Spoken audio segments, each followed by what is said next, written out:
வணக்கம்ப்பா. இன்றைக்கி நம்ம பார்க்க போகிற பாடத்தலைப்பு ஆஸ்வால்டு நீர்த்தல் விதி.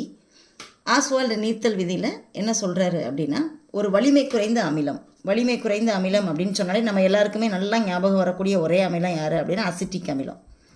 அதை இப்போ எக்ஸாம்பிள் எடுத்துக்கிட்டு சொல்கிறோம்.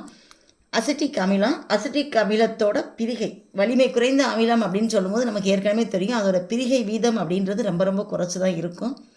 அந்த பிரிகை வீதம் அந்த அசிட்டிக் அமிலத்தில் நீர்த்தல் அதிகரிக்கும் போது, தண்ணியை அதிகமாக சேர்க்கும் பொழுது என்ன செய்யும் அப்படின்னா பிரிகை வீதம் மேலும் அதிகரிக்கும் அப்படின்றத ஆஸ்வால்டு நீர்த்தல் விதியில் அவர் சொல்கிறாரு. அப்போ அந்த பிரிகை வீதம் அப்படின்னு சொல்கிறோம்னா, அந்த பிரிகை வீதம்ன்றது நம்ம எடுத்துக்கொண்ட மோல்களோட எண்ணிக்கை அது எவ்வளவு பிரியுது, அதான் எனது பிரிகை வீதம். அப்போ பிரிகை வீதத்தை அவர் எப்படி எடுத்துக்கிட்டாரு அப்படின்னா ஆல்ஃபா அப்படின்னு எடுத்துக்கிட்டாரு. பிரிகை வீதம் ஆல்ஃபா, சமநிலை மாறிலி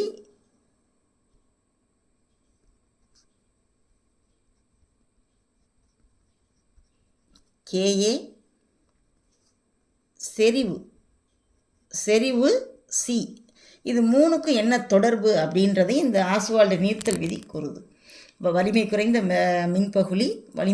மின்பகுலின்றது அசிட்டிக் அமிலம் பிரிகை அடையும் பொழுது நீர் கரைசலில் H+ அயனியாகவும் அசிட்டேட் அயனியாகவும் பிரியும். CH3COO- அயனியாக பிரியும். அப்போ பிரிகை வீதம் அப்படின்றது என்ன எடுத்துக்கலாம் நம்ம அப்படின்னா, எப்போவுமே பிரிகை அப்படின்னு எடுத்தோம்னா எடுத்துக்கொண்ட மொத்த மோல்களோட எண்ணிக்கை. அப்போ மொத்த மோல்களின் எண்ணிக்கை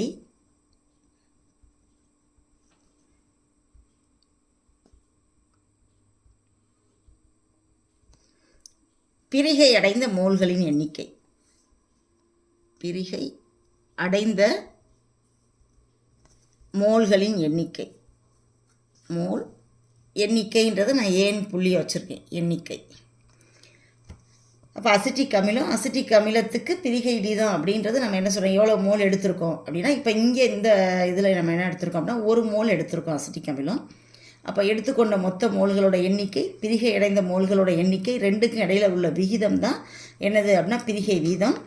அப்போ இந்த இதுக்கு நம்ம எப்போவுமே என்ன சொல்லுவோம், அசிட்டிக் அமிலத்துக்கு சமநிலை மாறிலி போட்டோம் அப்படின்னா சமநிலை மாறிலியோட மதிப்பு எப்படி போடுவோம், KA = எப்போவுமே இந்த சமநிலை மாறிலி போடும்போது ஈக்குவேஷனுக்கு அந்த பக்கம் உள்ள ஆள் மேலே, இந்த பக்கம் உள்ள ஆள் கீழே, எல்லாமே எதில் போடணும், செறிவு. அப்போ அந்த பக்கம் யார் இருக்கா, H+, செறிவு, அதனால் சதுர பிராக்கெட், அசிட்டேட் அயனி, செறிவு, அதனால் சதுர பிராக்கெட், பை கீழே அசிட்டிக் அமிலம்,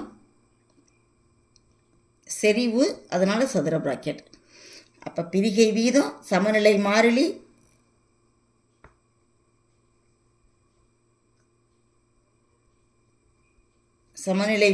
KA, செறிவு, இது மூணுக்கும் என்ன தொடர்பு அப்படின்றது தான் எதில் பார்க்குறோம் அப்படின்னா இந்த ஆஸ்வால்டு நீர்த்தல் விதியில் பார்க்குறோம். அப்போ நம்ம என்ன செய்கிறோம் அப்படின்னா அதுக்கு ஒரு சின்ன டேப்லெட் கலம் போடுறோம். அசிட்டிக் அமிலம் H+ அயனியாகவும் அசிட்டேட் அயனியாகவும் பிரியுது. அப்போ ஆரம்பத்தில் எடுத்துக்கொண்ட அளவு என்ன அப்படின்றத பார்க்க போகிறோம். அப்போ ஆரம்பத்தில் மோல், அசிட்டிக் அமிலத்தை 1 மோல் அளவு எடுத்துக்கிறோம்.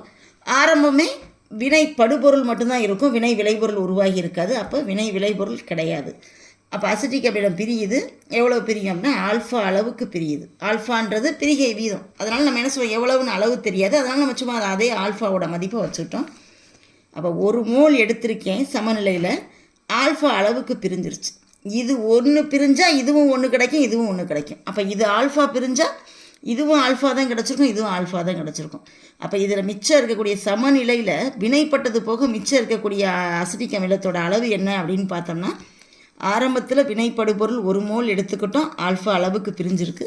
அப்போ இதுவும் ஆல்ஃபா அளவுக்கு கிடச்சிருக்கும், இதுவும் ஆல்ஃபா அளவுக்கு கிடச்சிருக்கும். மோல்களோட எண்ணிக்கையை மட்டும்தான் நம்ம போட்டிருக்கோம். அப்போ செறிவு அப்படின்னு சொல்லும்பொழுது எப்போவுமே இந்த மோல்களோட எண்ணிக்கையை இப்போ நான் எதோட சேர்த்து எழுதுகிறேன் அப்படின்னா செறிவோடு சேர்த்து எழுதுகிறேன். செறிவுன்றது செறிவுன்றது என்னதுப்பா, சி. அப்போ நம்ம என்ன செஞ்சிட்டோம், எழுதிட்டோம்.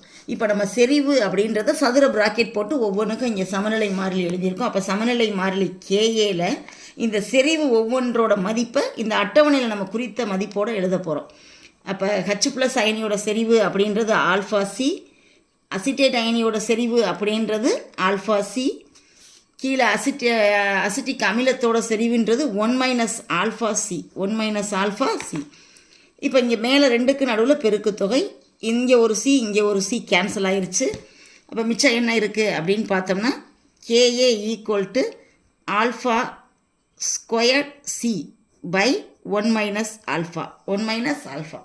அசிட்டிக் அமிலம் வலிமை குறைந்த அமிலம். அப்போ வலிமை குறைந்த அமிலம்னா பிரிகை அப்படின்றது ரொம்ப ரொம்ப ரொம்ப குறைஞ்ச அளவு தான். எடுத்துக்கொண்டது 1 மோல். அப்போ 1 மோல் அப்படின்றதுல பிரிகைன்றது ஆல்ஃபான்றது ரொம்ப சின்ன அளவு. அப்போ சின்ன அளவு பிரிகை அடைந்த அளவுன்றது இந்த இடத்துல நம்ம என்ன அப்படின்னா நம்ம எடுத்துக்கொள்ளக்கூடிய மதிப்பாக இருக்காது, மிக குறைந்த மதிப்பு. அப்போ இந்த இடத்துல 1 மைனஸ் ஆல்ஃபான்றதை நம்ம எப்படி எடுத்துக்கலாம், 1 அப்படின்னு எடுத்துக்கலாம். அப்போ 1 அப்படின்னு சொன்னாலே இந்த மதிப்பு நமக்கு தேவையில்லை. அப்போ Ka equal to alpha squared C, கீழே உள்ள 1 மைனஸ் ஆல்ஃபா அப்படின்றது கிட்டத்தட்ட எதற்கு சமம், 1க்கு தான் சமம். அதனால் நம்ம என்ன செஞ்சிடலாம், அதை நெக்லிஜிபிள்னா தவிர்த்து விடலாம் அப்படின்ற அர்த்தம்.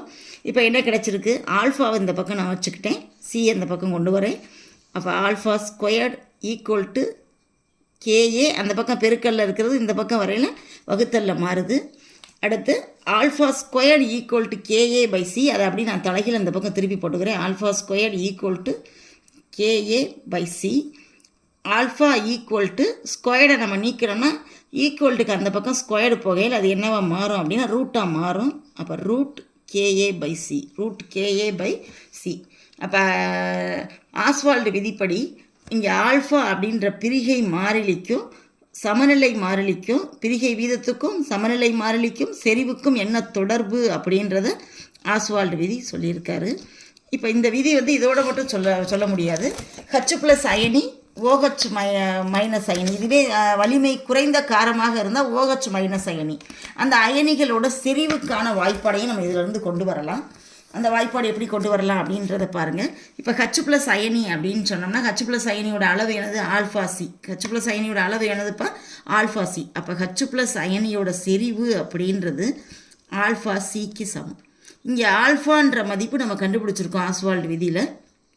அப்போ ஹச் ப்ளஸ் செறிவு அப்படின்றது ஆல்ஃபா இருக்கிற இடத்துல root of Ka by C. இந்த ஆல்ஃபாவுக்கு வெளியில் ஒரு சி இருக்குது. அப்போ வெளியில் ஒரு சி, ரூட்டுக்கு வெளியில் ஒரு சி இருக்குது, ரூட்டுக்குள்ளே ஒரு சி இருக்குது. அப்போ நம்ம இந்த சியை ரெண்டையும் கேன்சல் பண்ண முடியாது. அப்போ ரூட்டுக்கு வெளியில் இருக்கக்கூடிய சியை முதல்ல ரூட்டுக்குள்ளே கொண்டு வரோம். ரூட்டுக்குள்ளே கொண்டு வரையில் என்ன நடக்கும் அப்படின்னா ஹச் ப்ளஸ் செறிவு equal to root of Ka, C உள்ள வரையில் சி ஸ்கொயர்டாக மாறிடும் பை சி. அப்போ இந்த சியை ரூட்டுக்குள்ளே கொண்டு வந்துட்டேன் அப்படின்னா இப்போ இதில் சி ஸ்கொயர்டு இருக்குது, இது சி இருக்குது. அப்போ 2ல் 1 அடியாயிரும். மேலே இருக்கிற ஆள் யார் அப்படின்னு பார்த்தீங்கன்னா ஹச் ப்ளஸ் அயனி செறிவு equal to root of KAC. இதுதான் ஹச் ப்ளஸ் அயனியோட செறிவிற்கான வாய்ப்பாடு. இதுவே வலிமை குறைந்த காரமாக இருந்தால் அந்த வலிமை குறைந்த காரத்திற்கும் நம்ம என்ன செய்யலாம் அப்படின்னா இதே மாதிரி செறிவு போடலாம். வலிமை குறைந்த காரமாக இருந்துச்சுன்னா இதே ஆல்ஃபா சி தான் OH மைனஸுக்கும் வரும்.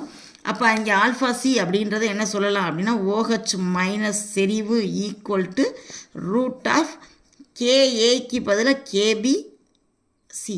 இதுதான் OH மைனஸ் அயனியோட செறிவாக இருக்கும். என்ன அப்படின்னா வலிமை குறைந்த காரமாக இருந்தால் அந்த காரத்தில். அப்போ இதை வச்சு அவர் என்ன செய்கிறாருன்னா ஒரு கணக்கீடு சொல்கிறாரு. கணக்கீட வேல்யூவை வச்சு அவர் என்ன சொல்கிறாரு அப்படின்னா நீர்த்தல் அதிகரிக்கும் பொழுது அங்கே பிரிகை வீதமும் அதிகரிக்கும். பிரிகை வீதம்னா பிரிகை அடையக்கூடிய அளவும் அதிகரிக்கும். அப்போ நீர்த்தல்னால் என்ன அர்த்தம், செறிவு குறையுது. தண்ணியை நிறையா ஊற்றுறோம், அப்போ செறிவாக இல்லை. அப்போ செறிவு குறையுது. அப்போ செறிவு எந்த அளவுக்கு குறையுதோ அங்கே பிரிகை வீதம் ஆல்ஃபான்றது அதிகரிக்கும் அப்படின்றத சொல்கிறார். அப்போ செறிவு குறையும் பொழுது யார் கூட இருப்பாங்க, நீர்த்தல் அதிகம் சொல்லும் பொழுது ஆல்ஃபா அதிகம் அப்படின்ற பாயிண்ட்டை ஆஸ்வால்டு விதி சொல்கிறார். தேங்க்யூ.